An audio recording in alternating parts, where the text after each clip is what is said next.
மால்வா ராஜ்யத்திலிருந்து சில குடிமக்கள் வாழ்க்கையை தேடி ஆக்ராவை நோக்கி வந்தவண்ணம் இருந்தனர். அக்பர் பாதுஷா அவர்களை விசாரிக்கும் பொழுது அவர்கள் கூறினார்கள், எங்கள் அரசர் மால்வா நாட்டை ஆட்சி செய்து கொண்டிருந்த பாஜ்பகதூர் ஒரு பெரிய கலை ரசிகர், அதோடு உல்லாச பேர்வழி கூட. பொது மக்களை நன்கு கவனிப்பது இல்லை, அதனால் மக்கள் மிகவும் இன்னலுக்கு உள்ளானார்கள். எனவே தான் விசாரித்து உங்கள் நாட்டிற்கு வருகிறோம் என்றார்கள். துயரம் மேலிட அரசரோ உயர் அதிகாரியோ எப்படியாவது இருந்துவிட்டு போகட்டும், ஜனங்கள் என்ன பாவம் செய்தார்கள், அவ்வப்பொழுது அவர்களுக்கு ஏற்படுகின்ற துயரத்தை துடைத்து விட்டால் போதுமே, அவர்களின் வாழ்வு வளம் பெற.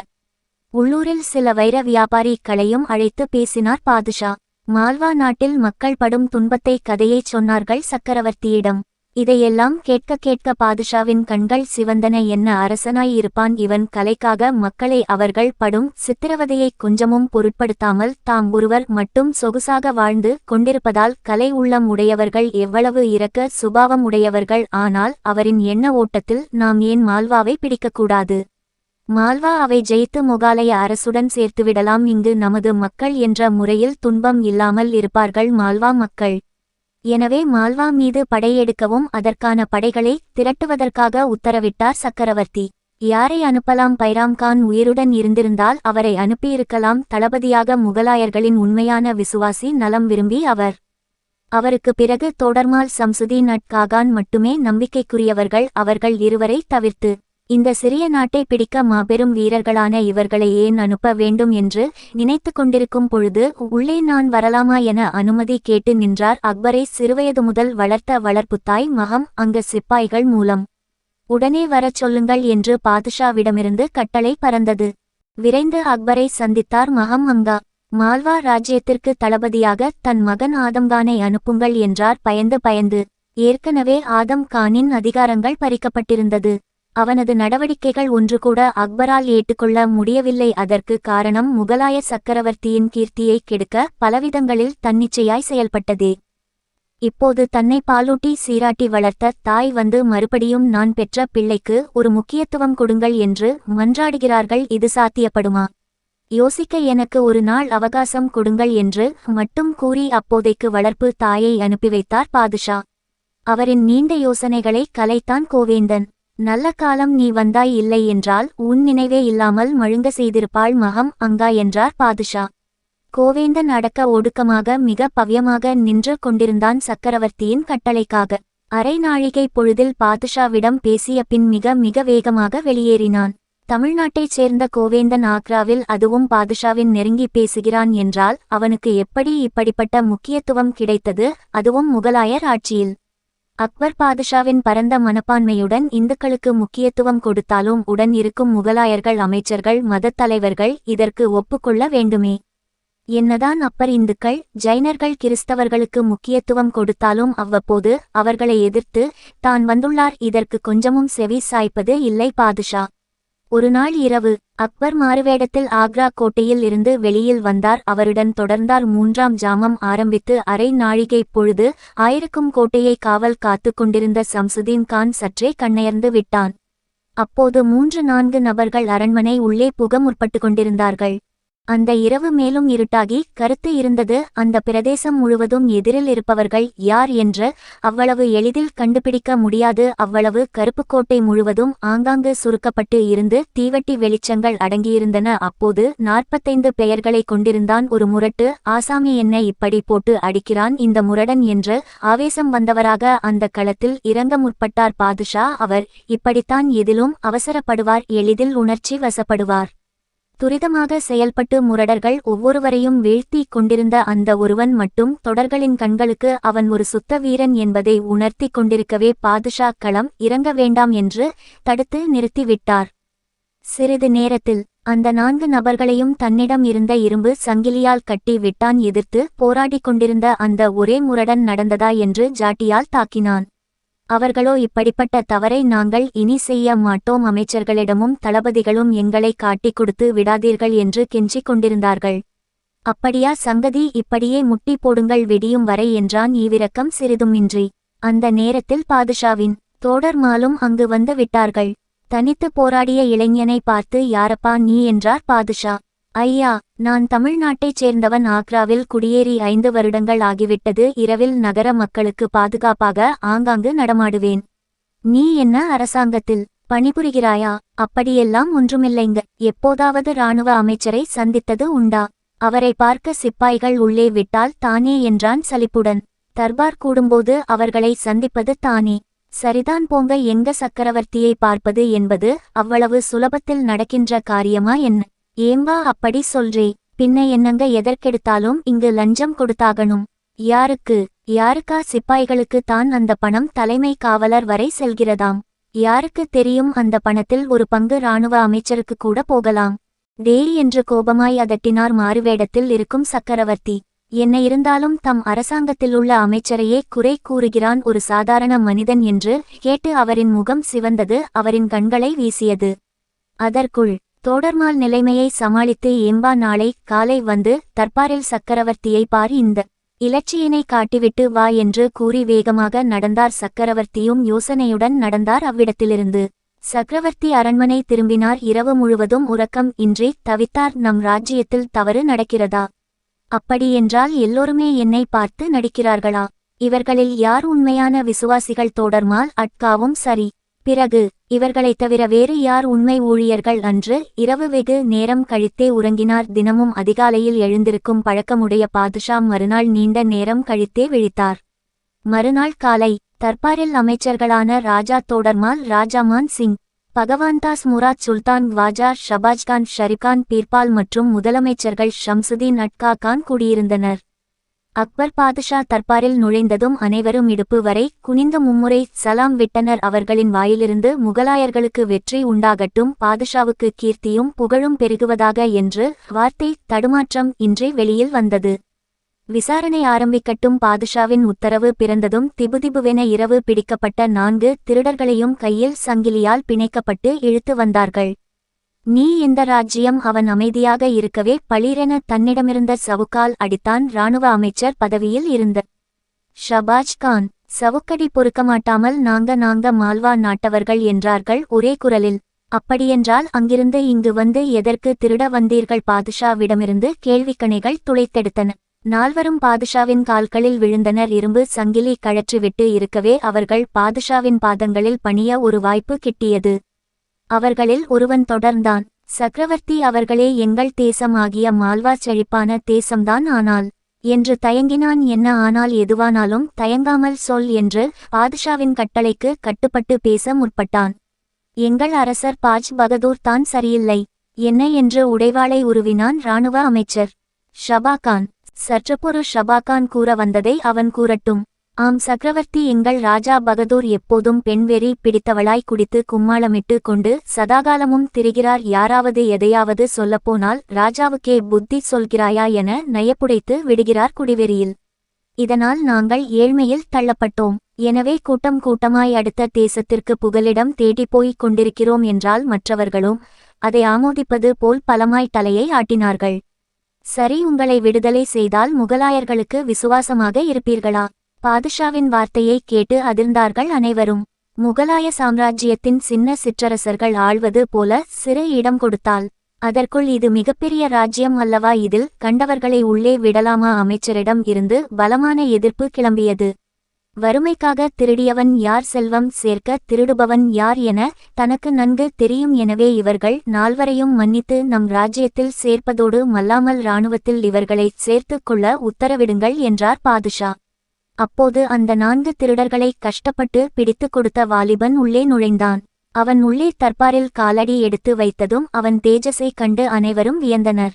தேவலோகத்தில் உதித்தவனாய் இவ்வளவு அழகு இவனிடம் மண்டி கிடக்கிறது என்று ஆச்சரியத்தில் மூழ்கினார்கள். அவர்களை விட சந்தோஷம் சக்கரவர்த்திக்கு. தான் இவன் உண்மையிலேயே திறமைசாலியாக தான் இருக்க வேண்டும். இல்லையென்றால் முகலாய சிப்பாய்கள் செய்ய வேண்டிய பணியை இவன் ஒருவனே செய்திருக்கிறான். எந்தவிதமான எதிர்பார்ப்பின்றி இப்படிப்பட்டவர்கள் தான் இந்த நாட்டுக்கு தேவைப்படுகிறார்கள். இவர்களின் விசுவாசம் தான் உண்மையான விசுவாசம் என்று பாதுஷாவின் எண்ண ஓட்டம் ஓடியது.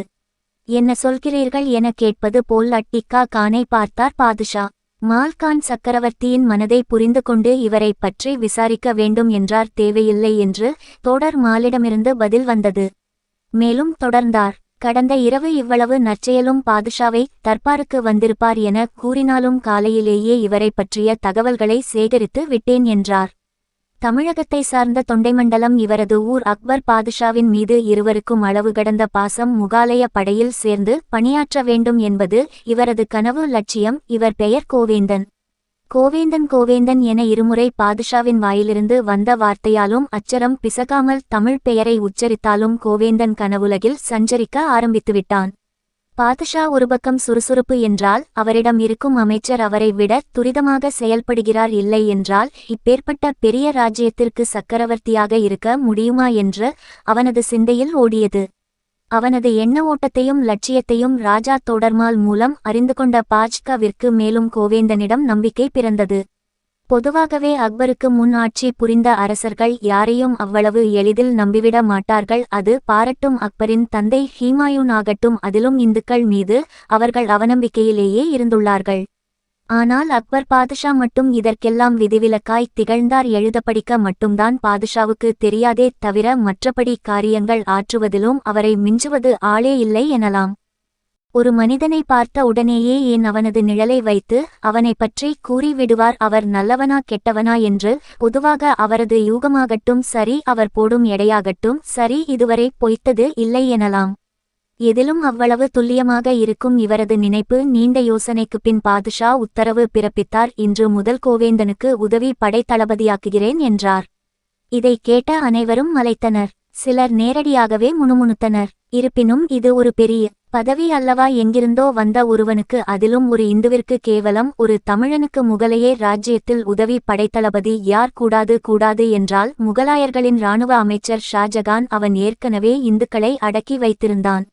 அதிலும் குறிப்பாக ராஜஸ்தான் மேவார் நாட்டிலிருந்து வந்தவர்களை மனிதர்களாக கூட மதிப்பதே இல்லை. இதற்கு காரணம் அவனின் மதவெறியே. ஒருமுறை முஸ்லிம்களுக்கு இந்துக்கள் அடிமை நாய்கள் அடா என்று படைத்தளபதி கூற அமைச்சர் சபாஷ்கான் அதை ஆமோதிக்க வெகுண்டெழுந்தார் சக்கரவர்த்தி. இனி ஒருமுறை எனது ராஜ்யத்தில் இப்படி இந்துக்கள் வேறு முகலாயர்கள் வேறு என்று பேசினீர்கள் என்றால் கடுமையான நடவடிக்கை எடுப்பேன் என்றார்.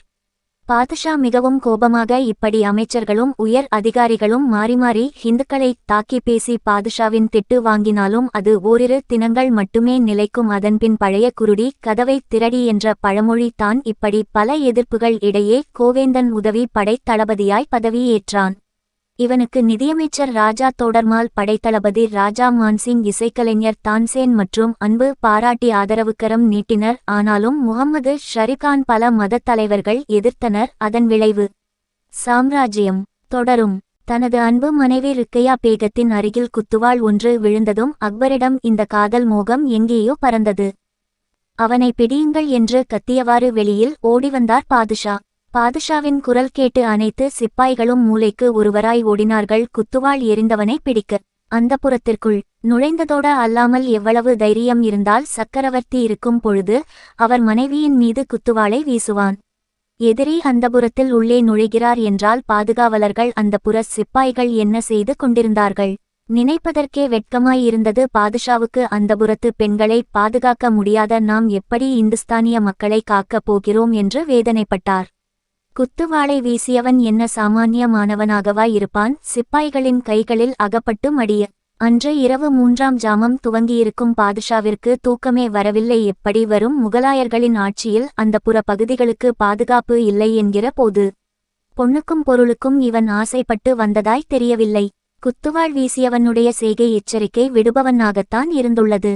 ஆனாலும் அவன் சிறந்த வீரனாய்த்தான் இருக்க வேண்டும். இல்லையென்றால் அந்த குறைந்த வெளிச்சத்திலும் பாதுஷாவிற்கும் ருக்கையா பேகத்திற்கும் இடையில் குத்துவாள் எரிந்திருப்பானா?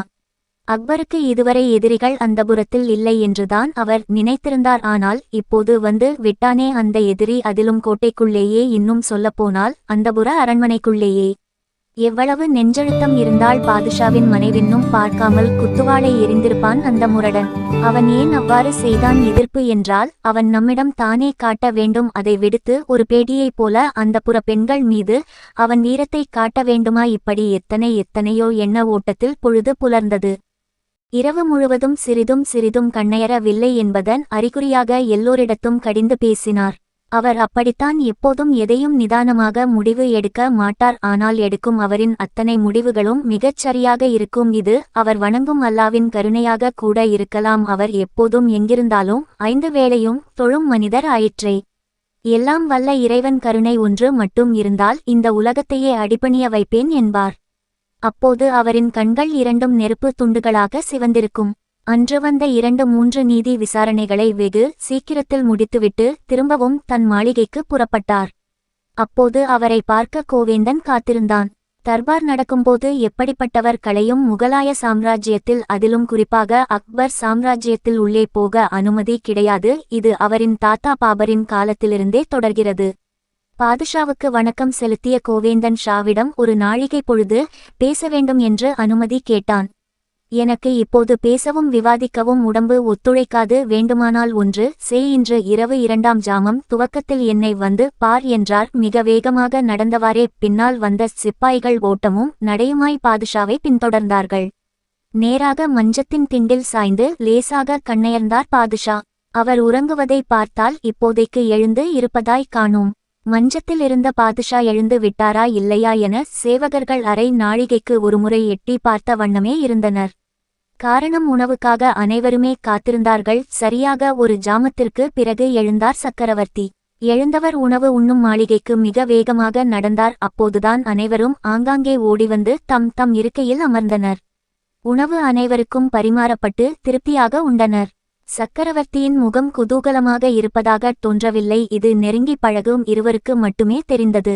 ஆம், அந்த இருவர் வேறு யாருமல்ல, தோடர் மாலும் கோவேந்தனும்தான். சக்கரவர்த்தியின் உள்ளம் தீவிர சிந்தனையில் ஆழ்ந்திருந்தது. பார்த்தேனத்துக்கே உரிய அவருடைய பேசும் கண்கள் யோசனை மிகுதியால், மேலும் தான் இருந்தது இப்படிப்பட்ட கண்களுக்கு மட்டுமே இருக்கும்.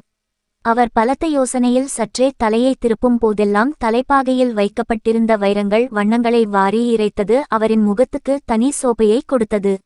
அவர் அணிந்திருந்த தலைப்பாகை, அவர் அழகு, அந்த கம்பீரம் வேறு எந்த முகலாய அரசர்களுக்கும் வந்ததில்லை, இனி வரப்போவதும் இல்லை. ஏனெனில் அவரின் உள்ளமானது பரிசுத்தமாய் உள்ளதே அதற்கு காரணம். அன்று இரவு வழக்கம் போல் மாறுவேடத்தில் நகர்வலம் புறப்பட்டார் பாதுஷா. எப்போதும் தோடர்மால் தான் உடன் செல்வார். ஆனால் வழக்கத்துக்கு மாறாக பாதுஷா மட்டுமே தனியே செல்ல ஆயத்தம் செய்து கொண்டிருந்தார். அவர் வேடம் தரித்து வெளியில் செல்கிறார் என்றால் அதை அரண்மனை காவலர்களால் கூட கண்டு பிடிக்க முடியாது, அவ்வளவு கச்சிதமாக இருக்கும் அவர் போடும் வேஷங்கள். 2ஆம் ஜாமம் ஆரம்பிக்கும்போது கோவேந்தனை தம்மை பார்க்க வேண்டும் என்று கட்டளையிட்டிருந்தது கொஞ்சமும் நினைவில் இல்லை அவருக்கு. அவரின் கவனம் முழுவதும் முன்னிரவில் நடந்த நிகழ்ச்சியில் இருந்தது. எப்படியும் அவனை 2 நாளில் பிடித்து விட வேண்டும் என்கிற அசைக்க முடியாத நம்பிக்கையில் இருந்தார் பாதுஷா. அப்போது வெகு தொலைவிலிருந்து சலங்கை ஒலி கேட்டது. இந்நேரத்தில் சலங்கை ஒலி நகரத்தின் சற்று தொலைவில் எப்படி சாத்தியமாகும்? இதுவரை நாம் அந்த பக்கம் சென்றது இல்லையா? ஒலி வந்த திசையை நோக்கி மிக வேகமாக நடந்தார் மாறுவேடத்தில் இருந்த சக்கரவர்த்தி. இருட்டில் ஒருவருடைய முகம் கூட தெரியவில்லை.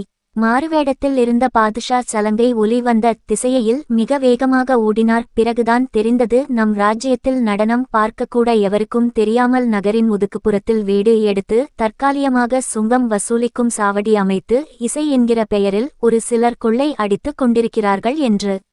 அங்கு நடைபெறுவது இசையும் நாட்டியமும் மட்டும் தானா அல்லது வேறு ஏதாவதா? இதை கண்டுபிடிக்க வேண்டும் என்று நினைத்து கொண்டிருக்கும்போதே விடுதியின் வாயிலை அடைந்தார் பாதுஷா. அத்தருணத்தில் அவர் எதிர்பாராத நிகழ்வு ஒன்று நடைபெற்றது. அவர் சந்திக்கக்கூடாது அவர், அதுவும் அந்த நேரத்தில் அந்த இடத்தில். தள்ளுங்கள் தள்ளுங்கள், எதிர்கால ஷெக்கின்ஷா வருகிறார் என்று அந்த விடுதியை அலரும் வண்ணம் கோஷம் போட்டவாறு சில சிப்பாய்கள் உள்ளே நுழைய அவர்களிடையே மிகவும் அட்டகாசமாக உரக்க சிரித்த வண்ணம் பாதுஷாவின் வளர்ப்பு தாயான மகம் அனாக வின் மூத்த மகன் ஆதம் கான் உள்ளே நுழைந்தான். இப்போது போய் வழியை மறித்து கொண்டு என்று இருவர் திபுதிபுவென்று உள்ளே நுழைந்தனர். வந்தவரை பார்த்ததும் பாதுஷாவுக்கு தூக்கிவாரி போட்டது. ஆம், இதுநாள் வரை அவர் யாரை உண்மையான விசுவாசி என்று நம்பிக்கொண்டிருந்தாரோ அந்த நபர்கள் கோட்டையின் காவலனும் தளபதியுமான அமீர் ஹூசேன். இவனும் கோவேந்தனிடம் தோற்ற காசிம் சையத்தும் பரபரப்பாய் உள்ளே நுழைந்தார்கள். அவர்களின் தள்ளாட்டத்துக்கு உற்சாக பானம் ஏதாவது கொடுத்து இருப்பார்கள் போலும். இல்லை என்றால் இவ்வளவு ஆட்டம் அவர்களிடம் இருந்து வந்திருக்காதே. ஆதம் கான் அவர்கள் இருவரையும் 3 முறை மார்பில் ஆதரவுடன் அணைத்து கொண்டான். போங்கடா போங்க, அல்லாஹுவுக்கு நிகராக விளங்கும் எனக்கு துரோகம் செய்துவிட்டு எவ்வளவு வருடங்கள் இப்புவியில் நீங்கள் வாழ்ந்திடப் போகிறீர்கள் என்பதை பார்க்க தானே போகிறோம் என்றார் சற்று காட்டமாகவே சினந்து. அதே சமயம் தன்னை யாராவது பார்க்கிறார்களா என்பது குறித்து சுற்றும் முற்றும் பார்த்தார். முக்கியஸ்தர்கள் வரும் பொழுது மட்டும் தீவட்டி வெளிச்சம் வரும். வந்தவர்கள் உள்ளே சென்றுவிட்டால் கும்மிருட்டுத்தான். ஆனால் அந்த கும்மிருட்டில் நுழைவு வாயிலுக்கு முன்னால் இருந்த சிறு மண்டபத்தில் அமர்ந்தவாறு நின்று கொண்டிருந்த செகண்ட் ஷாவையே குறுகுறுவென வைத்த கண் வாங்காமல் பார்த்து கொண்டிருந்தனர் 2 ஜோடி கண்கள். செகண்ட் ஷோ என்ன செய்கிறார், எப்படி, எங்கே போகிறார் என்று அவரின் வளர்ப்பு தாயான சிப்பாய்களை கண்காணிக்க அனுப்பியிருப்பாரா அல்லது கணவரின் நடவடிக்கைகளை தெரிந்து கொள்ள அனுப்பியிருப்பார்களா? சிப்பாய்களை எது எப்படி இருந்தாலும் அவர்கள் அதுவரை வெகு தூரத்திலிருந்து கண்காணித்து கொண்டிருந்த செகண்ட் ஷாவின் வெகு சமீபம் வந்துவிட்டார்கள். ஆக்ராவில் உள்ள ஒவ்வொரு அசைவுகளையும் கூட கவனித்து கொண்டிருந்த அவருக்கு இவ்வளவு பெரிய தவறு நடந்து கொண்டிருக்கிறது. இது மட்டும் எப்படி? அவரின் கண்கள் பார்க்க தவறியது. நடனம் முடிந்து பொதுமக்கள் மிக வேகமாக வெளியே வந்தனர். ஆனால் உள்ளே சென்ற அவனை மட்டும் வெளியில் வந்தவனாய் காணும். எங்கே சென்றிருப்பான் என்ற யோசனையில் கூட்டத்தோடு கூட்டமாக அரண்மனைக்கு திரும்பினார். அந்த 4 ஜோடி கண்களுக்கு அவரை பின்தொடர்ந்தனர்.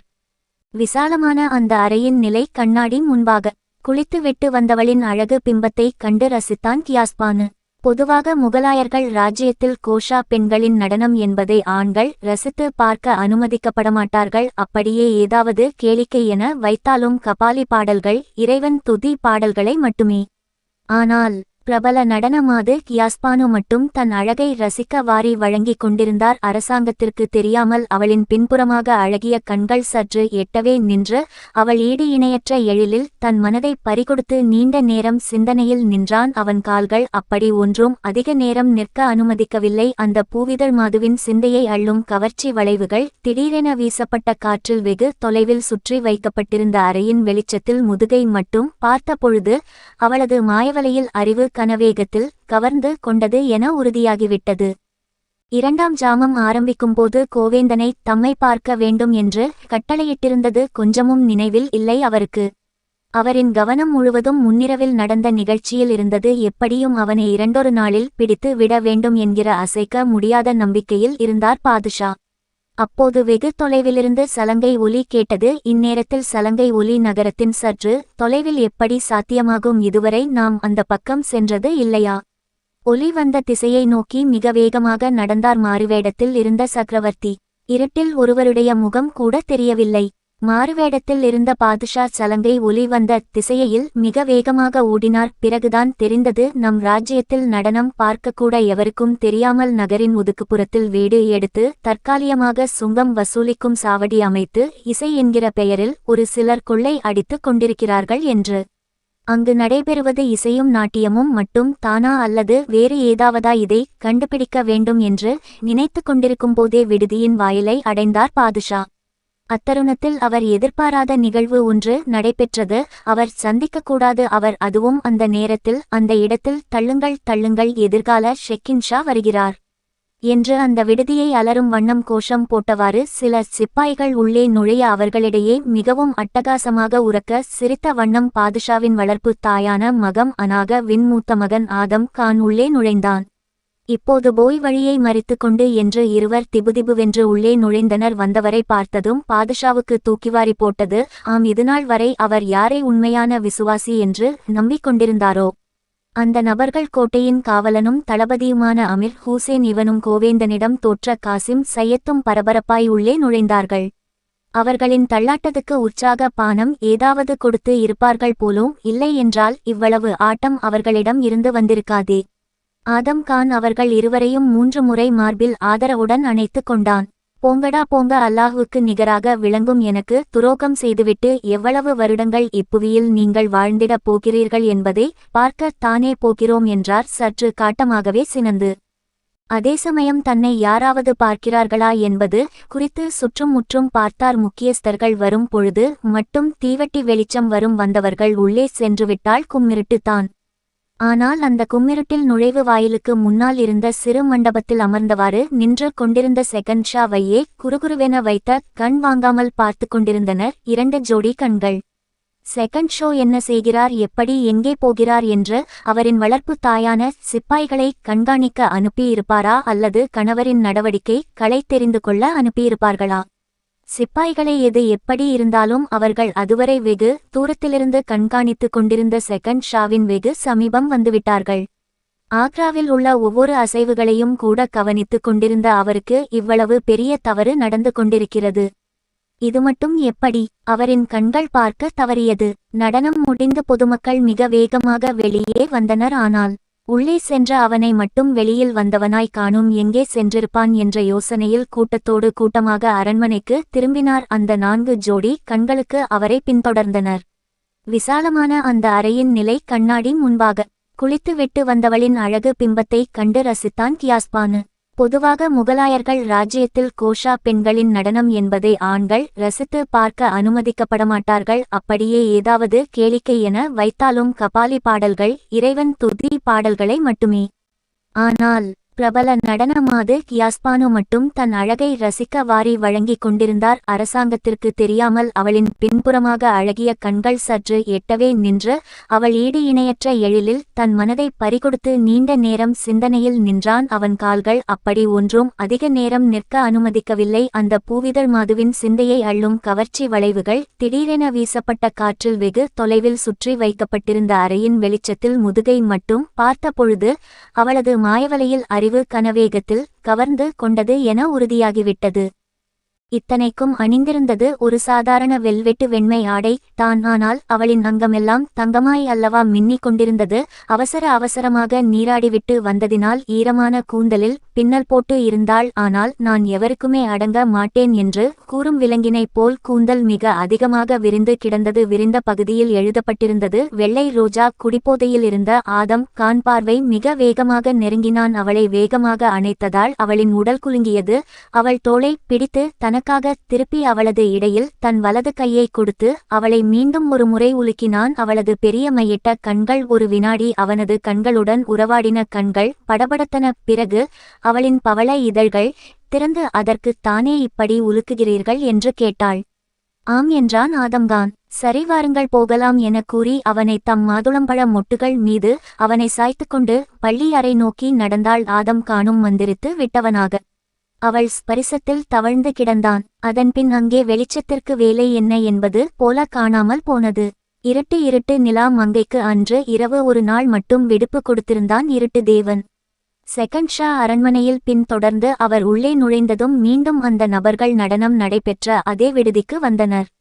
விரைந்து. ஆனால் இப்போது அவர்களாக வரவில்லை. 2-3 முரட்டு ஆசாமிகள் இழுத்து வரப்பட்டார்கள். அரண்மனைக்குள் நுழைய பார்க்கிறீர்கள் என்று கூறியவாறு ஓங்கி ஒரு குத்து விட்டான் ஒருவன். என்னடா முறைக்கிற என்று மற்றொருவனையும் தன் கையிலிருந்த சாட்டையால் அடித்தான். சாட்டையில் அடி வாங்கி அந்த 2 முரட்டு ஆசாமிகளும் இழுத்து வரப்பட்ட 2-3 சிப்பாய்களை ஒரே நிமிடத்தில் பந்தாடியிருப்பார்கள். ஆனால் அதை அவர்கள் செய்யவில்லை. காரணம், அவர்களுக்கு ஒரு உண்மை தெரிந்து இருக்க வேண்டும். அது என்னவெனில், மல்யுத்த போட்டியில் வெற்றி பெற்ற பின் கோவேந்தன் மீது அம்பு வீசியவன் யார்? அதோடு அன்று இரவு தன் ஆசை மனைவி வியாபகத்தை நெருங்கும் போதும் குத்துவாள் வீசப்பட்டது. அது யாரால்? இதை கண்டுபிடிக்க இருப்பார்கள்.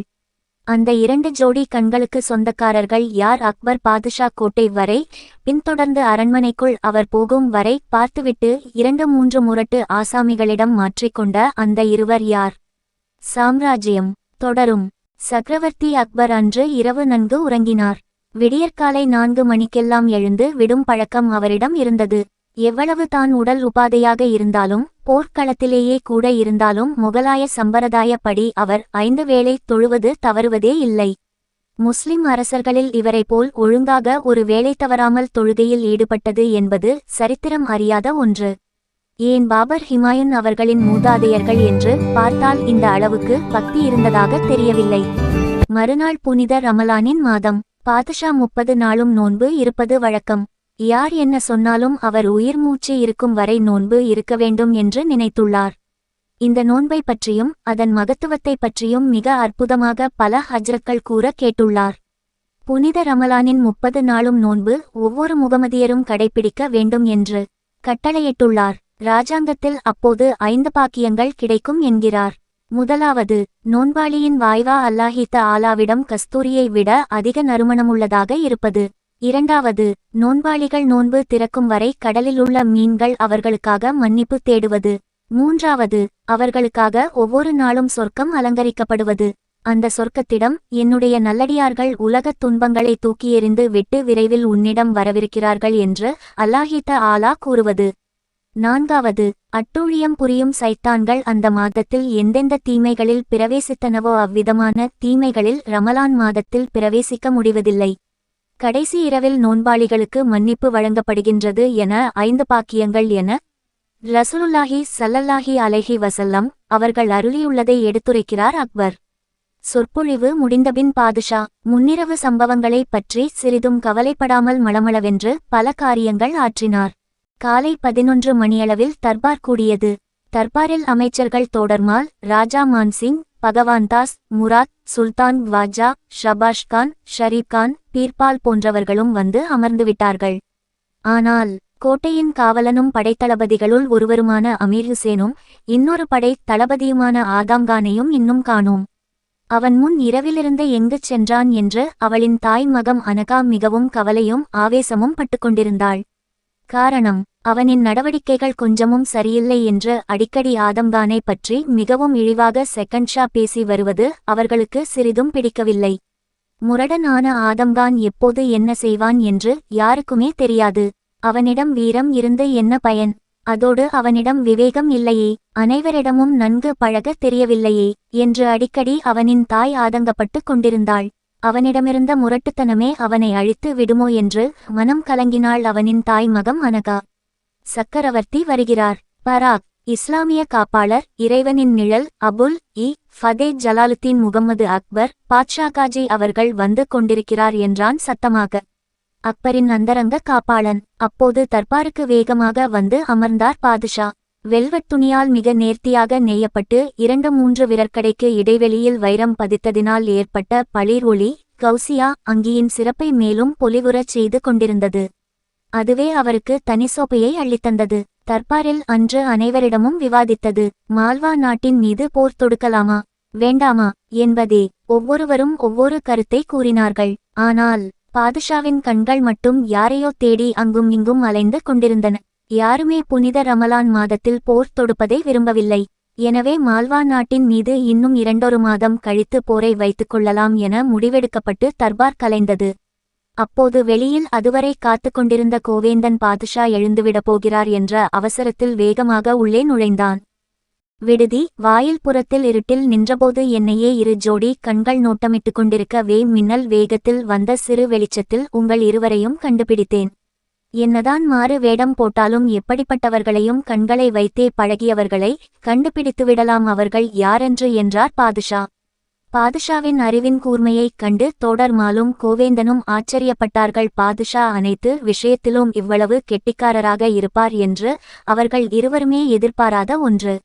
எனக்கு ஒரு சந்தேகம் இன்னும் இருந்து கொண்டே இருக்கிறது என்றார் பாதுஷா. என்ன சந்தேகம் என்றார் பாதுஷாவை பார்த்து தோடர்மால். கோவேந்தன் போட்டியில் ஜெயித்து அவனைக் கொல்ல நான் இருக்கும்போது அம்பு எய்தியவர் யார்? அதோடு அந்தபுரத்தில் என் மனைவி ருக்கையாபேகத்தை பார்க்க நான் சென்றபோது குத்துவாளை வீசியவன் யார் என்பது தான் அது என்றார் பாதுஷா. 2க்குமே விடை கிடைத்துவிட்டது என்றார்கள் தோடர்மாலும். கோவேந்தனும் ஒரே குரலில் ஆம், அவன் தனக்குத்தானே நாட்டை ஆள வேண்டும் என்றே ஆசை. முன்னாள் இரவு பாதுஷாவை அரண்மனையை விட்டு திரும்பும்போது 2-3 முரட்டு ஆசாமிகளிடம் மாற்றிக்கொண்டார்கள். 2 ஜோடி கண்களுக்குடாயோர் என்று மட்டுமே விளக்கி இருந்தோம். அது இப்போதுதான் பாதுஷாவரை தெரிந்துவிட்டதே அவர்கள் தோட்டர்மாலும் கோவேந்தனும் என்று. அதன்பின் நடந்தவைகளை கேட்க கேட்க பாதுஷாவின் குருதி கொதித்தது. எளிதில் உணர்ச்சிவசப்படும் அவரின் உள்ளம் எரிமலையாய் ஆனது. ஒரு சாதாரண ஹிந்துவுக்கு இவ்வளவு வலிமையை உடலில் எங்கிருந்து வந்தது? எல்லாம் அந்த பாதுஷா கொடுக்கும் இடம்தான் என்று கர்ஜித்ததை கேட்டதிலிருந்து ஆதம் கானை பின்தொடர்ந்தான் கோவேந்தன். எப்போது பார்த்தாலும் முகமதியர்களுக்கு சலுகைகளை வாரி வழங்கும் ஆதம் கான் இந்து சிப்பாய் என்றால் அவர்களுக்கு தண்டனை கடுமையாகவே கொடுத்துவிடுவான். சில சமயங்களில் வெளிப்படையாகவே செகண்ட்ஷாவை பற்றி பலர் முன்னிலையில் தாறுமாறாக பேசியது பாதுஷா காதுவரை எட்டியுள்ளது. எல்லாவற்றுக்கும் பொறுத்து போகிறார் பாதுஷா என்றால் அவன் தாய் மகம் அனாக அவர் மீது காட்டிய பாசம் தானே. சில நாழிகைகள் கோபம் நீங்கி அமைதியாகி விடுவார் செகண்ட்ஷா. ஆதம் கான் எங்கு போகிறான், எந்த இடத்தில் யார் யாரை சந்திக்கிறான் என்கிற விபரத்தை கோவேந்தன் சேகரிக்க ஆரம்பித்தான். அப்போதுதான் அவன் ஒரு பயங்கரவாதி எனவும் முகலாய சாம்ராஜ்ய கட்டிலில் அமர துடியாய் துடிக்கிறான் எனவும் கண்டுகொண்டான். இந்த விபரம் யாரிடமும் சொல்லக்கூடாது என்று நினைத்து கொண்டான். அரண்மனையில் இருந்து கொண்டே பாதுஷாவுக்கு துரோகம் செய்கிறாய், நேரம் வரும் போது மாட்டிக் கொள்வாய் என்று ஆதம் கான் மீது ஒரு கண்ணாகவே இருந்தான் கோவேந்தன். ஆதம் கான் அரண்மனையிலேயே அக்பருக்கு எதிராக சில போர்வீரர்களை உருவாக்கினான். அவர்கள் எப்போதும் பாதுஷாவின் கட்டளைகளை நிறைவேற்றி அதை விட அதிக முக்கியத்துவம் கொடுத்தார்கள். ஏனெனில் அவர்களுக்கு பல சலுகைகளை மிக அதிகமாகவே வழங்கிக் கொண்டிருந்தான். இதை மற்றவர்கள் தவறாக நினைக்க கூடாது என்பதற்காக அவர்கள் விசேஷ பயிற்சியாளர்கள் என்று ஒரு கதையை கட்டி விட்டான். அதனால் மற்றவர் வீரர்கள் வாயை மூடிக்கொண்டார்கள். நமக்கு ஏன் வம்பு என்று சமயம் வரும் பொழுது அக்பருக்கு எதிராக செயல்பட வேண்டும் என்ற தன் மனதை இரும்பாக்கி கொண்டான். இது வெறும் சபலம் என்பது அவனுக்கு தெரியாமலேயே போய்விட்டது. சபலம் என்பது மனதில் எழுவது. அதை அடக்கி வாழக்கூடியவர்கள் மரணத்தையும் வென்று விடுவார்கள். ஆனால் ஆதம் கான் எப்படியாவது எந்த விதத்திலாவது அக்பர் சிம்மாசனத்திலிருந்து இறக்கி தான் அமர வேண்டும் அதில் என சபதம் கொண்டான். அதனால் அக்பர் எந்த முடிவு எடுத்தாலும் அதற்கு நேர்மாறாக செயல்பட்டான். மால்வாவின் மீது படையெடுக்கும் நோக்கிலிருந்த ஆதம்கானுக்கு அக்பரின் செயல் கோபத்தை ஏற்படுத்தியது. பேட்டியைப் போல் நாட்களை கடத்த வேண்டுமா? மால்வா நாட்டை நினைத்தாலே அவன் வாயில் எச்சில் ஊறியது. காரணம், அந்த நாடு எப்போதும் செல்வ செழிப்புடன் இருந்ததே. பொன்னும் மணியும் வைரமும் வைடூரியமும் அவன் கண்முன் வந்து வா வா வா என்னை வந்து ஏற்றுக்கொள் என்று கெஞ்சுவது போல் கற்பனை செய்து கொண்டிருந்தான். செல்வ வளம் கொழிக்கும் அந்த நாட்டு மக்கள் எப்போதும் ஆடம்பரமாக வாழ்வதோடு ஆயக்கலைகள் அத்தனைக்கும் மதிப்பும் மரியாதையும் கொடுத்து இன்ப போகத்திலேயே சதாகாலமும் நீந்திய வண்ணம் இருப்பது ஆதம்கானுக்கு சிறிதும் பிடிக்கவில்லை. அவன் எப்போதுமே வெறி பிடித்தவன் போல்தான் இருப்பான். அவனின் கண்களில் கோப அக்னி எப்போதும் கொழுந்துவிட்டு எரிந்து கொண்டே இருக்கும். ஈரம் என்பது அவன் மனதில் கொஞ்சமும் எதிர்பார்க்க முடிவதில்லை. முன்கோபம் கொண்டவனுக்கு நிதானம் இருப்பதில்லை. இப்படிப்பட்ட அவனுக்கு மாநாட்டை அடைவதில் பெரும் மகிழ்ச்சி ஏற்பட்டது. அதைவிட மகிழ்ச்சி அந்த நாட்டு அரசு இருக்கும் அதை அடைய வேண்டும் என்பதே. அவளது அழகு அவனை பாடாய்படுத்தியது. அவளை நேரில் கண்டத்திலிருந்து அவன் தன் நிலை இழந்து இருந்தான். அவன் மால்வா மகாராணி ரூப்மதியை எப்படி எங்கு சந்தித்தான்? இதற்கு விடை சற்று பின்னோக்கி தான் ஆக வேண்டும். ஒரு நாள் மால்வாவில் இருந்து சுமார் 30 கல் தொலைவில் அடர்ந்த காடு ஒன்று இருந்தது. அங்கு அடிக்கடி ரூப்மதி வேட்டையாட வருவாள். தன் கணவரும் வாழ்வாதாரத்தின் அரசரான பாஜ்பகதூர் என்பவர் நல்ல கலை ரசனை உடையவர். அவரின் சிந்தனை முழுவதும் முத்தமிழான இயல் இசை நாடகமே வயப்பட்டு இருந்தன. ஆனால் ரூப்மதிக்கும் மட்டும் நடனமும் இசையும் பிடித்திருந்தாலும் விலங்குகளை வேட்டையாடுவது அதிகம் பிரியம் கொண்டவளாக இருந்தாள். காட்டில் வேட்டையாடி கலைத்து இருந்தவள் ஒரு பகல் வேளையில் ஓய்வு கொண்டிருந்தால் ரூப்மதி திருடர்கள் அடிக்கடி வந்து தொல்லை கொடுப்பதை விரும்பாத அக்பர் அவர்களை அடக்க ஆணையிட்டிருந்தார். ஆதம் கானிடம் அவனும் சிறு படைகளுடன் கொள்ளைக்கூட்டத்தை துரத்தி கொண்டு வந்தான். அப்போது தான் அந்த அடர்ந்த காட்டில் இருக்கும் ரூப்மதி அவள் அழகையும் காணும் பாக்கியம் செய்திருந்தது. அவனது இரு கண்களும் வானமோ நிர்மூலமாக இருந்தது. அப்போது சூரியன் இருந்தும் இல்லாததைப் போல் கம்பீரமே இல்லாமல் உலா வந்து கொண்டிருக்கிறது அந்த அடர்ந்த காட்டில். கூரை இல்லாமல் தற்காலிகமாக ஏற்பாடு செய்யப்பட்ட மேல் கூரை முற்றத்தில் அவளின் பஞ்சனையில் கொடிகளால் வேயப்பட்டு விரிக்கப்பட்டு இருக்கிறது. மெல்லிய பலவிதமான காட்டு மலர்கள் அதன்மீது தூவப்பட்டு இருக்கின்றன. இளமை குன்றாத ரூப்மதி அதிலே சாய்த்து கிடந்தாள். அவள் மல்லாந்து படுத்து இருந்த நிலை பூமி தேவியின் அழகை வடிவம் போல் காட்சி தந்தது. 2 பெரிய மலைகளுக்கு நடுவே படர்ந்து கிடக்கும் பச்சை பசேலென புல்வெளியில் பனித்துளி முத்துக்கள் காட்சி அளிப்பது போல அவளது இரு மார்பகங்களும் இடையே வியர்வை முத்துக்கள் காட்சியளிக்கின்றன. மேல் மூச்சிலே அந்த சிறு குன்றன்கள் சற்று மேலே ஏறி இறங்கும்போது லேசான பூகம்ப அதிர்ச்சி போல் காட்சியளித்தன.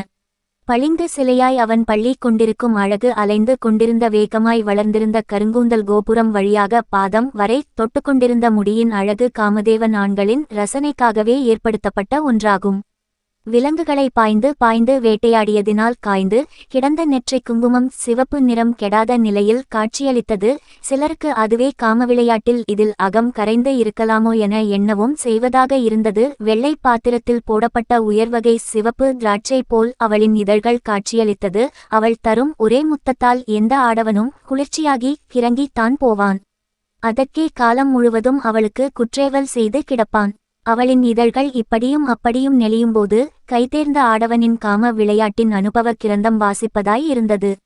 அவளது வாழைத்தண்டு தொடைகள் இரண்டையும் தன் வலது கரத்தால் அணைத்தபடி இடது கரம் கழுத்தையும் தடவும்போது அவள் மெதுவாய் கண் திறந்து பார்த்தால் எப்படி இருக்கும் என கற்பனையில் மிதந்தான். அடர்ந்த காட்டில் சூரியதேவன் அப்படி என்று முழுமையாய் நுழைந்து விட முடியவில்லை. மரங்களுக்கிடையில் வெளிச்சம் வந்தாலும் சற்றே வானம் மூடி தான் இருந்தது. சூரியனை மறைக்கும் வல்லமை உங்களிடம் உள்ளது என்பதை காட்டிக்கொண்டிருந்தன அந்த அடர்ந்த காட்டில் இருந்த மரம் செடி கொடிகள். தங்கத்தேரும் தாமரை கலசமும் போல அவளின் அங்கங்கள் மின்னி துடித்தது.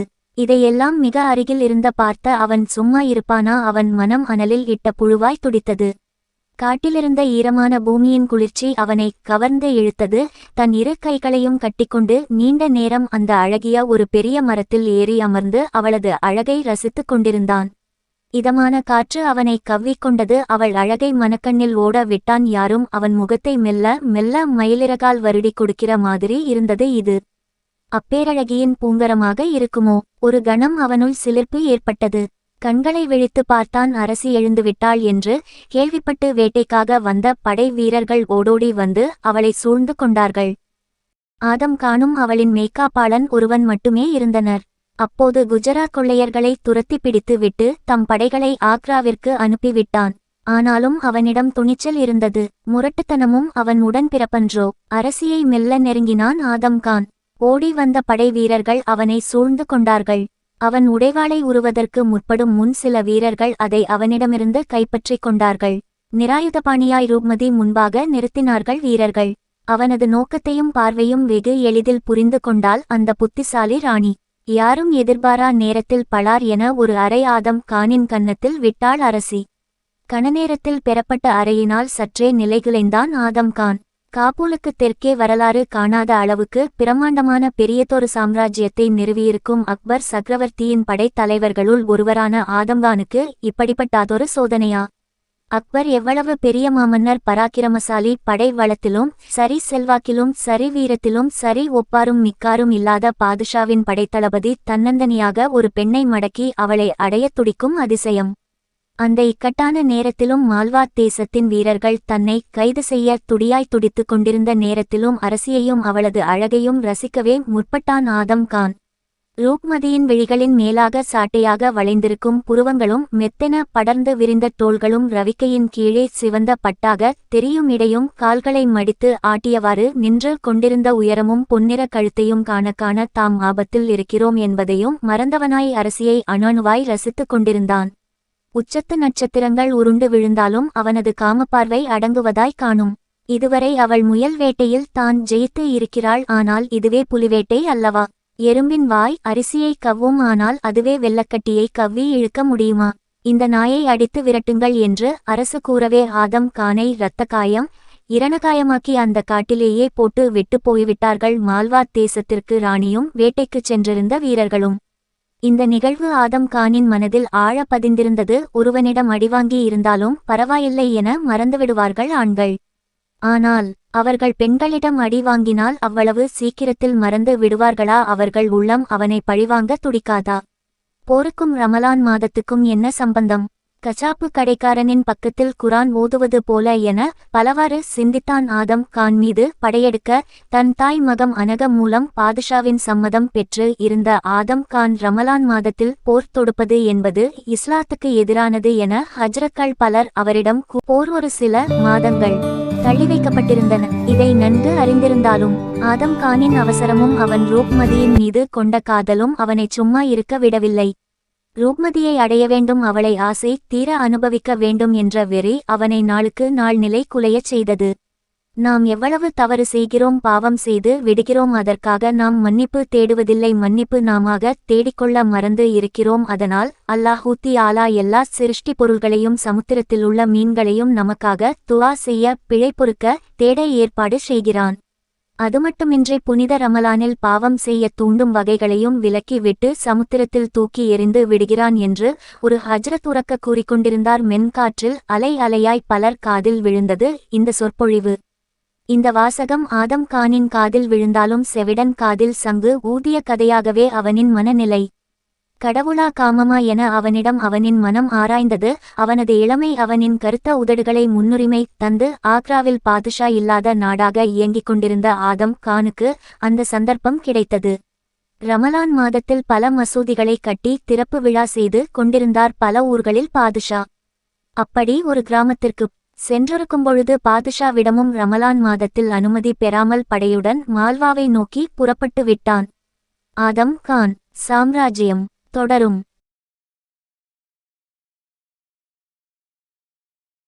மால்வா நாட்டின் மீது படையெடுக்க எப்போதோ பேசி அனுமதி பெற்று இருந்தாலும் அதை ஓரிரு மாதங்களுக்கு பிறகு பார்த்து கொள்ளலாம் என்றுதான் பாதுஷா அனைவரிடமும் கட்டளையிட்டு இருந்தார்.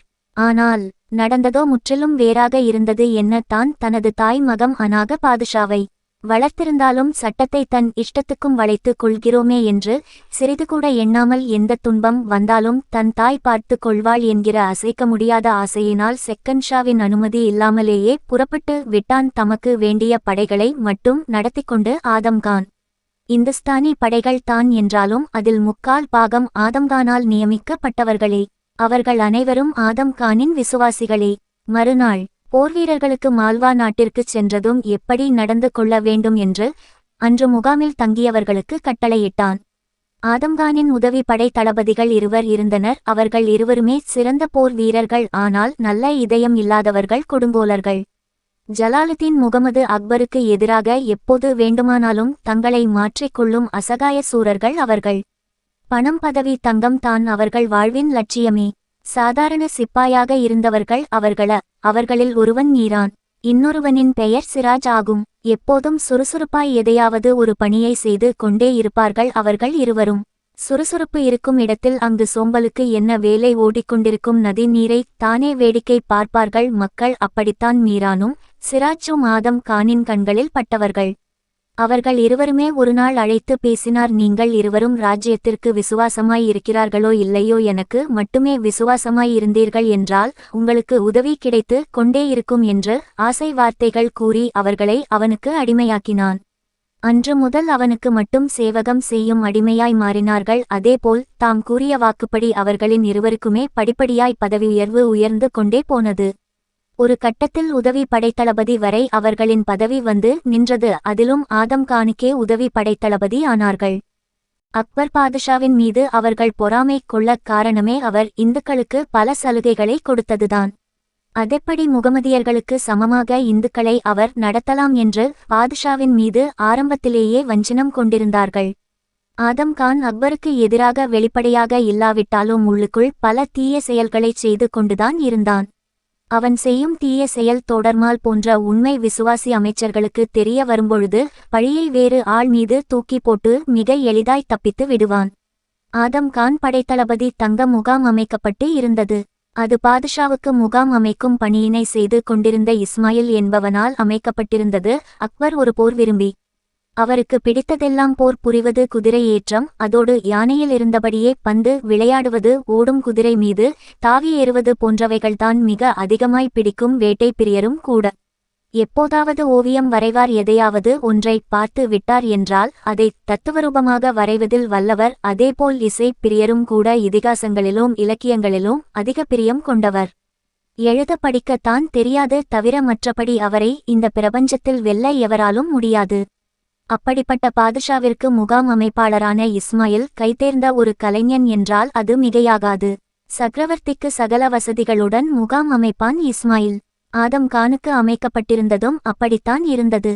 ஆனால் அவ்வளவு விசுவாசமாக அது இல்லை. இருந்தாலும் அதே வெல்வெட் துணி தான், அதே அலங்கார பொருள்கள் தான். மறுநாள அரைகுறை உறக்கத்திலிருந்து ஆதம் கானின் தவிப்பு தெரியாமல் வெகு அருகாமையில் ஒரு மரத்தின் மீது அமர்ந்திருந்த குருவி கீச்சென்று கத்திக்கொண்டு இருந்தது. கூடவே தூக்கணாங்குருவியும் இணைந்து கொண்டன. பொறுமையேற்று அவன் இருக்கிறான் என்பதை அறியாமல் ஒரு சிறு அணில் அவன் மடிமீது புரண்டு விட்டு ஓடியது. அதனால் அவன் உறக்கம் களைந்தது. காலை சூரியனின் கிரணங்கள் கூடாரத்தின் இடுக்கு வழியே அவனை எட்டி பார்த்தது. எழுந்தவன் மெல்ல வெளியே வந்தான். கூடாரம் அமைக்கப்பட்டிருந்த இடம் ஒரு உயரமான குன்றின் அருகே. அதன் பக்கத்தில் சிறு ஓடை. எப்போதும் அதில் தண்ணீர் ஓடிக்கொண்டே இருந்தது. இரவு முழுவதும் பெய்த பனித்துளிகள் அங்கிருந்த செடியின் கிளைகளில் இருந்து கீழே விழுந்து கொண்டிருந்தது. ரமலான் மாதமாக இருந்தாலும் அங்கு மரம், செடி, கொடிகள் அடர்ந்திருந்ததினால் குளிரின் சந்ததிகள் அந்த இடம் முழுவதும் சஞ்சரித்து கொண்டிருந்தன. அவனின் உடல் முழுவதுமே வெடவெடவென்று நடுங்கியது குளிரினால். ஆனாலும் தேகத்தின் கஷ்டங்களோ அவனின் பருவநிலைகளில் உபாதைகளோ அவனை அப்போது சிறிதும் வருத்தவில்லை. ஆனால் அவர் நினைத்தது படையெடுத்து வந்து அதன் நோக்கம் நிறைவேறாமலேயே போய்விடுமோ, அது ஒன்று மட்டுமே அவனுக்கு கவலையாயிருந்தது. அந்த பனி மூட்டத்தின் அதிகாலையிலும் மால்வா நாட்டின் அரசை அவன் கண்முன் கொண்டு வந்தான். ரூப்மதி, என் ரூப்மதி. அவளை மார்போடு அணைத்து கொண்டு நெற்றியில் அழுந்த முத்தமிட்டான். அதோ அங்கே எதற்கு போர்வீரர்கள் ஆயத்தம் செய்து கொண்டிருக்கிறார்கள் தெரியுமா கண்ணே, உன்னை இரவில் தனியாய் வாடவிட்டு கொண்டிருக்கும் உன் கணவன் எனும் பாஜ்பகதூர்க்கு பாடம் கற்பிக்கத்தான். நமது உல்லாச உணர்வுக்கு முதல் அடையாளமாக தான் இந்த போர். ஆயிரம் ஆயிரமாக இந்துஸ்தானிய முகலாயர்கள் திரண்டு இருப்பது உமது நாட்டை பிடிக்க. ஆனால் நான் மட்டும் உனது காதல் சாம்ராஜ்யத்தில். அருகில் வந்த உதவி படைத்தளபதி மீரான் உசூர் இன்னும் நீங்கள் தயாராக வில்லையா என்ற குரலை கேட்ட பின்புதான் அவர் சுயநினைவு அடைந்தான். அவ்வளவு மோகம் ரூப்மதியின் மீது இருந்தது ஆதம் கானுக்கு. அன்று காலை கொஞ்சம் தாமதமாகத்தான் புறப்பட்டது படைகள் மால்வாவை நோக்கி. உடல் பலத்தாலும் சிறந்த போர் பயிற்சியாலும் எப்படிப்பட்ட நாட்டையும் வளைத்து விடலாம் என்பது அவனது கனவு. ஆனால் லட்சியம் வேறு திசையை நோக்கி அல்லவா சென்று கொண்டிருந்தது. ஒரு காரணம், எந்த விதமான எதிர்பார்ப்பும் இல்லாமல் அக்பரை அவள் வாழைத்தாள் என்பதெல்லாம் சுத்த கட்டுக்கதை. அவள் எதிர்பார்ப்பு மிகவும் அதிகம். தென்னையும் வாழையும் பாக்கு மரமும் வேண்டுமானால் அப்படி தன்னலம் கருதாமல் தண்ணீர் ஊற்றி வளர்த்து அவர்களுக்கு வேண்டியதை பூமியில் தாம் இருக்கும் வரை கொடுத்து உதவலாம், அதுவும் கொஞ்சம் கொஞ்சமாக. ஆனால் வளர்ப்புத்தாய் ஒவ்வொருவருமே தங்களின் சுயநலம் கருதியே தத்தை எடுத்து இப்புவியில் வளர்த்திருக்கிறார்கள். அது பெயர் சொல்ல ஒரு பெண்ணோ பிள்ளையோ இருக்க வேண்டும். அவர்கள் எதிர்காலத்தில் தங்களை காத்து பெயர் சொல்ல வேண்டுமென்றதால்தான் ஒவ்வொருவரின் உள்ளமும் நினைக்கும். இது சாதாரண குடிமக்களுக்கே இந்த கதி என்றால் எதிர்காலத்தில் இந்துஸ்தானிய முழுவதுமே ஆளக்கூடிய அவனை சுயநலமின்றி எப்படி வளர்த்து இருப்பாள் மகம் அனகா. படித்தால் அறிவு வளர்ந்துவிடும், பிறகு தன்னை சிறிதும் மதிக்கப்பட மாட்டான் என்று கல்விச்சாலை பக்கமே அக்பர் தலை காட்டக்கூடாது என நினைத்தவள் அன்றோ. தான் வளர்த்த அக்பர் எவ்வளவு சீக்கிரம் பல நாட்டை பிடித்து ஆர்வமில்லாமல் இந்துஸ்தானி முழுவதுமே அவரை கடவுளாக வணங்க ஆரம்பித்து விட்டார்கள். இதை கண்டு மகிழ்ந்து இருப்பாள். ஆனால் அவள் தன் பொறாமையின் மொத்த உருவம் ஆயிற்றே. தனது வயிற்றில் பிறந்த இரு பிள்ளைகளை மிகவும் நன்றாக உயர் பதவியில் இருக்க வேண்டும் என்று அக்பரை கைப்பாவையாக அல்லவா சில ஆண்டுகாலம் ஆட்டி படைத்தாள். அதனால் தானே அக்கால கட்டத்தை பொம்மை ஆட்சி என வரலாற்று ஆசிரியர்களால் எழுத முடிந்தது. அன்று முழுவதும் பயணப்பட்டு மறுநாள் அதிகாலை மால்வா நாட்டிற்கு 5 கல் இடைவெளியில் தங்கியது படைகள். அந்த அதிகாலை பொழுதில் தம் நாட்டிற்கு ஆபத்து உள்ளது என அறியாமல் படபடவென்று சிறகடித்து பறந்து கொண்டிருந்தன மால்வா அரண்மனை புறாக்கள். ராஜா பாஜ்பகதூரின் கையால் தானே என்ற குதூகலம் அவைகளுக்கு. மலைகளிலும் காடுகளிலும் மலைகளிலும் ஆறுகளிலும் திரண்டு வந்து கொண்டிருக்கும் கூட்டத்தை கண்டு இருப்பாரோ ராஜராஜ் பகதூர். அவரது கண்கள் பனித்தன. இப்போது கவலை பட்டு என்ன பயன்?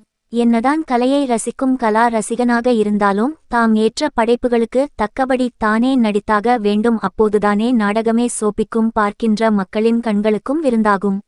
அதைவிடுத்து ஒரு சிறு படையை கூட தன்னால் மிகச்சரியாக நிர்வகிக்க முடியவில்லை என்றால் அப்படிப்பட்ட அரசன் அந்த நாட்டுக்கு தேவையா? தாம் மட்டும் சதாகாலமும் சுகபோகங்களிலேயே மூழ்கியிருந்தால் மக்களின் நிலைமையை கொஞ்சமாவது நினைத்து பார்க்கலாம் அல்லவா?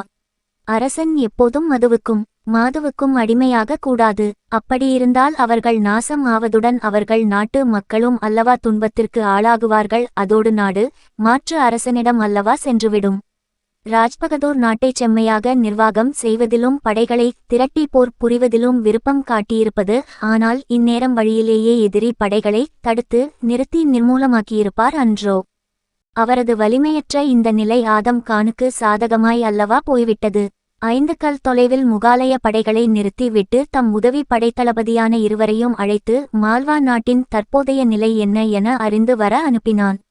அவர்களிருவரும் சுறுசுறுப்புடன் ஒரே குதிரையில் ஏறி புறப்பட்டார்கள் மால்வா கோட்டையை நோக்கி. போனவர்கள் ஒரே மணி நேரத்தில் திரும்பினார்கள். மால்வா நாட்டை மிக எளிதாக பிடித்து விடலாம் என்றார்கள் ஆதம் கானிடம். இதற்குத்தானே அவனும் ஆசைப்பட்டான். அதிரடியாக அங்கிருந்து புறப்பட்டது முகலாயரின் படைகள். மிகவும் ஆக்ரோஷத்துடன் மால்வா நாட்டுக்குள் தன் படைகளுடன் நுழைந்தான் ஆதம் கான். எதிர்கொண்டு வருவதைப் போலிருந்தது மால்வா போர்வீரர்களுக்கு. அந்த நாட்டு அரசனின் கட்டளையை இல்லாமலேயே மால்வா நாட்டின் படைத்தலைவர்கள் அதனுடன் வீரத்துடன் போரிட்டார்கள். ஆதம் கானின் கொலைவெறி கண்களை பார்த்தாலே பயந்து ஓடும் சிங்கமும் புலியும். அப்படிப்பட்டவனுக்கு மால்வா நாட்டின் சுண்டைக்காய் படைவீரர்கள் எம்மாத்திரம். அவனது வாள் சுழன்று சுழன்று எதிரிகளை பந்தாடியது. அவர்களும் நொடிக்கு ஒருவராய் மண்ணில் சாய்ந்த வண்ணமே இருந்தனர்.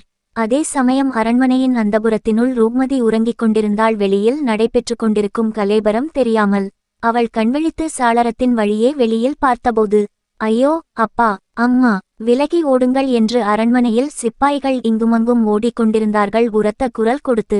அருகாமையில் வெகு நீளமான முனகல்களும் கேட்டுக்கொண்டு இருந்தன. யுத்தம் முடிந்து விட்டது. அரசனை தேடுங்கள் என்று கட்டளையிடும் எதிரிநாட்டு படை தளபதியின் கட்டளைக்கு உட்பட்டு சிப்பாய்கள் ஓடுவது அவளுக்கு துல்லியமாக கேட்டது. ரோஜாவிற்கு என்ன ஆயிருக்கும்? அவள் மனம் தவியாய் தவித்தது. பகதூர் அவள் வெளியில் வந்தாள். முகாலய சிப்பாய்களுக்கு அவள்தான் ரூப்மதி என்றும் அரசி என்றும் தெரியாது. அவளை ஒரு கனத்த உருவம் இடித்து கொண்டு ஓடியது. அரசி தொப்பென்று கீழே விழுந்தாள். அரசி சுதாரித்துக்கொண்டு எழ முயன்றாள். ஆனால் அப்போது அங்கு வந்த ஆதம் கானின் உதவி படைத்தளபதி சிராஜ் அரசியின் அருகே நின்றிருந்த 2 சிப்பாய்களை வெட்டி வீழ்த்தினான்.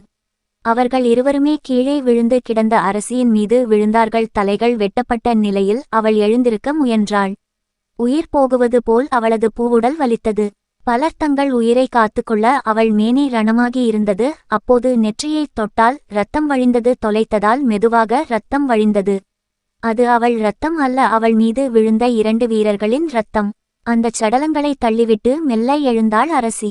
உள்ளே அவள் அறைக்கு வந்தாள். சாளரத்தின் வழியே பார்த்தால் கோட்டையின் வெளிப்புறம் நன்கு தெரியும். அங்கு அவள் கண்ட காட்சி அவள் சித்தம் முழுவதையும் கிரங்கடித்தது. அந்த குறுகிய நேரத்தில் எங்கிருந்தோ 4-5 நரி கூட்டங்கள் வந்திருந்தன. பிணங்களை தின்னும் கழுகுகள் வட்டமடித்துக் கொண்டிருந்தன. அதனின் நிழல்கள் தரையில் விழுந்து அரைகுறையாய் சூரியனின் வெளிச்சத்தை மறைத்துக் கொண்டிருந்தது. அதை பார்த்த உடன் அவளின் உடல் ஒரு சிலிர்ப்பு சிலிர்த்து அடங்கியது. உரக்க சில குரல்கள் கேட்டன. ராஜா ராஜ்பகதூரையும் அரசி ரூப்மதியையும் உயிருடன் பிடித்து என் கண்முன் நிறுத்துங்கள் என்று அட்டகாசமாக கொக்கரித்து வீரர்களுக்கு கட்டளையிட்டு கொண்டிருந்தான் ஆதம் கான். அவனது குரல் ஏற்கனவே அவளுக்கு கேட்ட குரல். உன் அழகு என்றாவது ஒருநாள் என் வசப்படும் என்ற கர்ஜித்த அவனல்லவா இவன்? வீரமற்ற கோழையை காதலித்தேன்னா நான்? ஒரு மனிதனுக்கு காதல் தேவைதான், ஆனால் அதைவிட தேவை வீரம் அல்லவா? ஆதம் கானிடம் தாம் சிக்கிக் கொள்ளக்கூடாது என முடிவுக்கு வந்தவள் சட்டென விஷம் குடித்து விட்டாள். ரூப்மதி போயும் அவனிடம் தன் கற்பு பறிபோவதை விட இறப்பதே மேல் என்று நினைத்து விட்டாள். ஒரு சில நிமிடங்களில் மயங்கி கட்டிலின் மீது விழுந்தாள். மயங்கிய நிலையில் மெல்ல கண்களை திறந்து பார்த்தாள். பிசாசுகளைப் போல பல உருவங்கள் தென்பட்டன. அவள் சாளரத்தின் வழியே பார்த்த தலைகள் போர்வீரர்களின் வெட்டப்பட்ட தலைகள் போல குவியல் குவியலாய் கொட்டப்பட்டிருந்த தலைகள். காதில் அணிந்திருந்த குண்டலங்களும் அணிந்து இருந்த மாநாட்டின் படை வீரர்களின் தலைகள். அவளின் கண்கள் சொருகி எங்கேயோ நிலைகுத்தி நின்றன. மால்வாவின் மகாராணியாக வலம் வந்த மாதரசி இவ்வுலகத்தில் இருந்து கொஞ்சம் கொஞ்சமாய் விடுதலை பெற்றாள். சாம்ராஜ்யம் தொடரும். மால்வா மகாராணி ரூப்மதி இறந்த செய்தி தெரியாமல் மிகவும் அட்டகாசமாக சிரித்த வண்ணம் அரசி எங்கிருக்கிறாள் என்று ஒவ்வொரு அறையாக தேடிக் கொண்டு வந்தான் ஆதம்கான். ஆதம்கானின் கண்கள் பளபளத்தன. வளமான நாடு, ஏகப்பட்ட தங்கக்கட்டிகள், விலைமதிக்க முடியாத இரத்தினங்கள், நகைகள், யானைகள், குதிரைகள், அதோடு அழகான பெண்கள், இதுவரை பார்க்காத செல்வம், ஆடம்பரம், ஆனந்தம். ஆனாலும் அவனது கண்கள் பல இடங்களில் தேடின. எவ்வளவு செல்வங்களும் ரூப்தியின் கால் தூசுக்கு இணையாகுமா? அவனது கண்கள் காமத்தின் உச்சத்தில் தடுமாறின. அரண்மனையின் எல்லா கதவுகளும் திறந்து விட்டு இருக்கும்பொழுது இந்த அறை மட்டும் உட்புறமாக தாழிடப்பட்டு இருக்கிறதே என ஒரு சிப்பாயை கூப்பிட்டு அதை உடைக்கச் சொன்னான். அறை கதவு உடைக்கப்பட்டது. அங்கு அவன் கண்ட காட்சி அவன் சிறிதும் நம்ப முடியவில்லை. ரூப்மதியை அடைய வேண்டும் என்ற வெறியுடன் அரண்மனைக்குள் புகுந்த ஆதம்கான் அவளின் பிணத்தை மட்டுமே கண்டான். இது அவனுக்கு பெரும் ஏமாற்றத்தை அளித்தது. மால்வா நாட்டை கைப்பற்ற வேண்டும் என்கிற நோக்கம் ஒருபுறம் இருந்தாலும், தனது உள்நோக்கமாக இருந்தாலும், அதை அடைய வேண்டும் என்ற முயற்சியில் அவனுக்கு உண்டான தோல்வியால் ஆதம்கான் கடும் கோபம் கொண்டான். வெறிபிடித்தவன் போல் அந்த நீண்ட அறையில் இப்படியும் அப்படியுமாய் நடந்தான். முற்றிலும் அறிவை இழந்தான். காட்டுமிராண்டித்தனமாக அவன் நடக்கத் துவங்கினான். நாட்டிலுள்ள பெண்கள் அனைவரையும் கொன்று குவிக்கும்படி தம் படையினருக்கு ஆணையிட்டான். அப்பாவி பொதுமக்களும் அதில் கொல்லப்பட்டார்கள். அவர்களிடம் சமாதானம் பேச வந்த மதகுருமார்களையும் கூட அவனது வாளுக்கு இரையாகி போனார்கள். மாநாட்டின் அரசரின் செல்வங்களும் நகரத்து மக்களின் செல்வங்களும் அவனால் கொள்ளையடிக்கப்பட்டன. இப்படிப்பட்ட காட்டு மனிதனை அந்த நாட்டில் இதுவரை சந்தித்ததே இல்லை. ரூப்மதியைப் போலவே மால்வா நகரத்தில் அழகழகான பெண்கள் இருந்தார்கள். அவர்களை அரண்மனைக்கு வரவழைத்தான். அவன் காட்டில் மழைதான். ஒரு பக்கம் ஆதம்கானும் அவனது முக்கிய உதவி படைத்தளபதியுமான மீரானும் சிராஜும் கேளிக்கையில் மிதக்க ஆரம்பித்தார்கள். அவர்களின் நிலைமையோ அடர்ந்த கரும்பு கொல்லையில் யானை புகுந்த மாதிரி இருந்தது. இக்கருத்துக்களை யானைகள் அழைப்பதைப் போல் இருந்தது அவர்களின் செயல்கள். அதே சமயம் இன்னொரு பக்கமும் முகலாய படைகள் மால்வா நகர மக்களை துன்புறுத்தி அவர்களது செல்வங்களைச் சுருட்ட ஆரம்பித்தார்கள். பெண்கள், குழந்தைகள், வயதானவர்கள் என்று பார்க்காமல் இரக்கமே இல்லாமல் எல்லோருமே கொடுமைப்படுத்தினார்கள். எதிர்த்தவர்களை வெட்டி வீழ்த்தினார்கள். முகலாய படை வீரர்களுக்கு அக்பர் பல கட்டுப்பாடுகளை வீழ்த்தி இருந்தார். ஆனால் இப்போது எல்லாமே தலைகீழாய் மாறி இருந்தது. காரணம், இந்த படையில் உள்ளவர்கள் முழுக்க முழுக்க நம்பிக்கைக்குரியவர்கள் அன்றோ, தீவிர விசுவாசிகள் தானே அப்படி செய்து கொண்டிருந்தார்கள். பொதுவாகவே வயதானவர்களையும் பெண்களையும் சிறுவர்களையும் போருக்குச் செல்லும் போதும் சரி, எதிரி நாட்டை ஜெயித்த பின்பும் சரி துன்புறுத்தக்கூடாது என கட்டளை போட்டு இருந்தார் பாதுஷா. ஆனால் மால்வாவின் மகாராணி ஆதம்கானின் கனவு நாயகி இறந்து கிடந்ததை பார்த்த அவனுக்கு அவளை அடைய வேண்டுமென காமத்துடன் படையெடுத்து வந்தவனுக்கு அவளின் இழப்பு தாங்கிக் கொள்ளவே முடியவில்லை. அதனால்தான் வெறிபிடித்த வேங்கையாய் மாறினான். நாட்டிலிருக்கும் ஒரு இந்துவையும் விட்டு வைக்கக்கூடாது என கட்டளையிட்டான். படைவீரர்கள் மால்வா நாட்டு அப்பாவி மக்களை பாய்ந்து பாய்ந்து வீழ்த்தினார்கள். அவர்களின் செல்வங்களை கொள்ளை அடித்தனர். அழகிய பெண்களை தூக்கிச் சென்று தங்களின் காம வெறியை போக்கிக் கொண்டனர். ஆதம்கானின் இந்த காட்டுமிராண்டித்தனமான வெறிச் செயல்கள் பற்றிய அக்பர் பாதுஷாவிற்கு செய்தி போனது.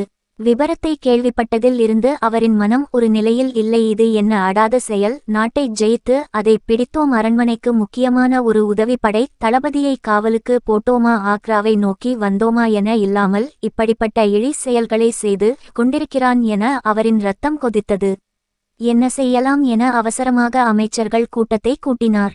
அந்த மந்திர ஆலோசனை கூட்டத்தில் கலந்து கொண்ட எல்லோருமே ஒருமித்த குரலில், இது மன்னிக்க முடியாத குற்றம். ஷாவின் ஆணை இல்லாமல் படையெடுத்தது மட்டுமில்லாமல் மால்வா நாட்டின் அப்பாவி பொது மக்களையும் பெண்களையும் கொன்று குவித்துள்ளார் ஆதம்கான் என கூறி அவனுக்கு நிச்சயம் தண்டனை வழங்கியே தீர வேண்டும் என்றனர். சமாதானம் பேச வந்த மதகுருமார்களை ஏன் கொல்ல வேண்டும் என்றார் செகண்ட் ஷா கோபமாக.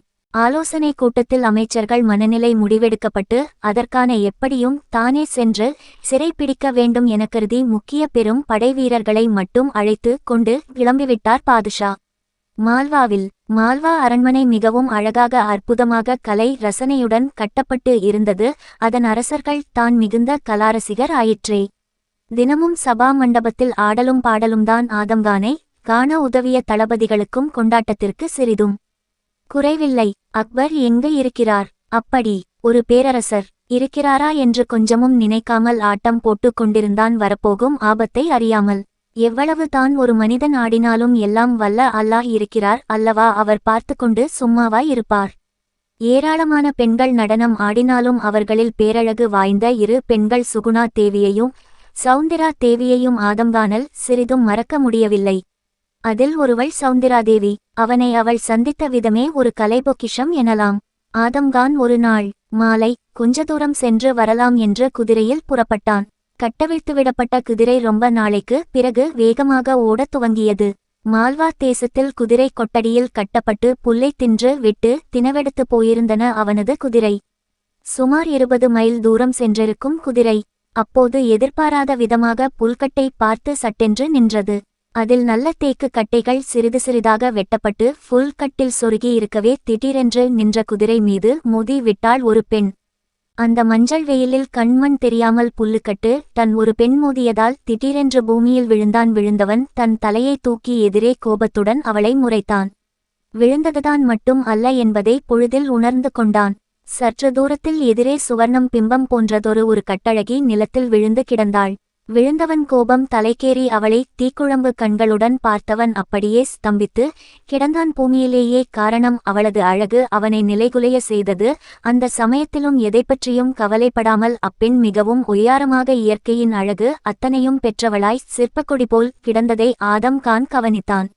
சற்றே ஒரு கழித்து ஒரு புறமாக விழுந்துவிட்ட அம்மங்கை தன் வலக்கையை ஊன்றே லேசாக தலையை தூக்கியபோது அவளது கண்கள் அவனை நோக்கி புரவியில் மோதி விழுந்த அதிர்ச்சியில் அவளது ஆடைகள் கலைந்து இருந்தன. பறிக்கும் அவளது தங்க மேனியில் பார்க்க பலவும் லேசாக வெளிப்பட்டு கிடந்தது. அதை ஆதம்கான் கவனித்தான். அவளது மார்பகம் விம்மி புடைத்து இருந்ததாலும் அவற்றை சற்றே விலகி இருந்த படியாலும் அதை பார்க்கும் யாவருக்கும் அதன் திண்மை தெரியவரும். வலது தொடையின் முன்புறம் ஆடை சற்றே குறைந்து இருந்ததினால் மாலை வெயில் அதிக ஒளி பெற்று திகழ்வதைக் கண்ட ஆதம்கான் எதற்கு அழகு தருகிறது, அற்புத மேனிக்கு மெருகு கூடுகிறது அல்லது இல்லாததை அளிக்கிறதா என்று குழம்பினான். அந்த சமயத்தை பயன்படுத்திக் கொண்டு, யார் நீ என்று ஆதம்கானை பார்த்து அதட்டினாள் அவள். ஆதம்கான் தன் பெயரை சொல்லலாமா வேண்டாமா என கொஞ்சம் யோசித்தான். சரி, அவளிடம் தன் பெயரைச் சொல்வதற்கு என்ன என்கிற பாவனையில் பெயரை கூறினான். நீயா என அவள் தலை கால் தெரியாமல் ஓடினாள். அவனது பெயரை கேட்டு, ஏ பொண்ணு நில்லு என்றான். அதட்டலாக அவள் தலை தெறிக்க ஓடினாள் பயந்தவாறு. ஆதம்கானால் பழக்கப்பட்ட குதிரை ஒன்று நிலைமையை நன்கு புரிந்து கொண்டு கண் சிமிட்டியபடி தலையை இலேசாக ஆட்டிக்கொண்டு அவன் அருகில் வந்து நின்றது, வாயில் ஜோல் விட்ட வண்ணம். புத்திசாலி குதிரையின் அறிவை மெச்சி பாய்ந்து ஏறி அவளை விரட்டினான். அவள் எவ்வளவு தூரம்தான் ஓட முடியும்? வெகு சீக்கிரத்திலேயே அவளை இடித்து கொண்டு நின்றது. கண்ணிமைக்கும் நேரத்தில் அவளை அப்படியே தூக்கி குதிரையில் அமர்த்தினான். பாய்ச்சலில் பறந்தது குதிரை அரண்மனையை நோக்கி. சாம்ராஜ்யம் தொடரும்.